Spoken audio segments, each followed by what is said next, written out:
Miss Chidima finally arrived Nigeria in preparation for Miss Universe Nigeria beauty pageant. She's representing Taraba State, as we all know, and when you go to the voting site, or more, she's topping the list so far. Definitely, I know that it's South Africans that are doing that just to pepper Nigerians, but it is what it is. We already know from day one that she's going to win the contest. Trust me. Welcome back again to my channel. Please do what to subscribe if you're new here. Don't forget to turn your post notification on to be the first to know whenever I put out a new video. And please don't watch without giving this video a thumbs up. Let me know where you're watching me from. I will give you a shout out in my next video. A lot of South Africans in my last post, in the comment section of my last post, like saying things about Nigerians. Oh my god, the hate is too much. You guys should just calm down a little bit, because this is a major case in your country. We know identity theft is a big deal, yeah, but you guys should also know that this girl's life was just shattered in front of her. This girl's life was just brutally shattered in front of her. And I will tell us, as a parent, everything you do, in every decision you make, you should try as much as possible to consider the children you're going to bring into this world. Because her mother just did whatever she did. She didn't even consider what will happen to this child and what will happen to her child, because I also noticed that she have a child. So what will happen to her child? So according to the updates from the Home Office, said that after the investigation has been concluded, that she can reapply, that this her identity will be cancelled and she have to reapply for a new identity. Let's watch.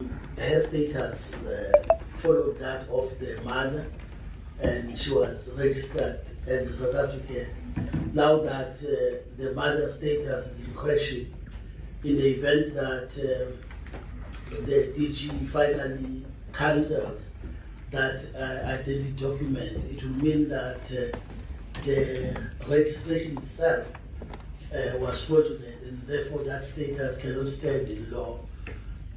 She would qualify to apply under Section 4.3 of the Act, assuming that indeed she was born in the country and her birth was registered in terms of the Birth and Death Registration Act. And whilst I'm saying that, the problem that she would then face is that the legislature would not have anticipated a fraudulent registration of birth, so that she would not be able to benefit from that. And also it would depend on her movements in and out of the country, because it's a requirement that you should not be outside the country for more than 90 days at a time.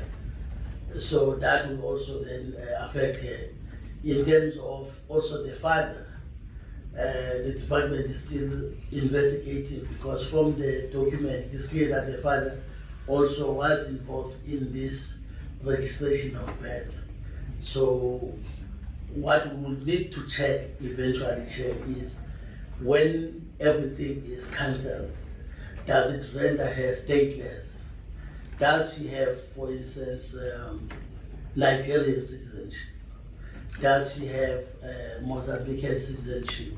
I think we'll have to navigate at that point in time whether then the cancellation of her own status may render her stateless. But that will actually happen when everything is done and the investigation is completed. Thank you, Sharon. It's still a little bit complicated if you ask me, because it has to be like a lot of process. But I wonder how she's still being able to, cope with this, put up a smile, travel to Nigeria, and this Miss Universe Nigeria that she's doing right now. Because I don't think it's the right time for her. I think she would have just, sat back and let this be over before she can put her life together and then do her things and do the things she loves to do. But it's working for her, and congratulations to her. We look forward to the competition, and we're looking forward to getting to know who wins the competition. Let's watch her interview at the airport. Hello. Hi. Hi. So I want to ask you, how was your flight? My flight was amazing. The flight was amazing. So tell us, please, what are your expectations now that you're in Nigeria, and what do you hope to learn and experience now that you're here? I don't have much occasion. So just really excited that I'm in my father's land and I want to get to experience more about it. It's been 20 years since I've been here, so I just want to get to know more about the culture and where I really come from. So my goal is obviously to win the crown for Miss Universe Nigeria, and I do have an impact that I want to share with everybody. As a woman who has obviously faced adversity, I want to use my story to bring people together. I want us to value diversity and celebrate our differences. By that way, we can build a stronger community that benefits everybody. Thank you so much. That's lovely. You have a beautiful smile, by the way. Hi, my name is Chidima Vanessa Onwe Alexina, and I am representing the Nature's Gift of the Nation, Taraba State.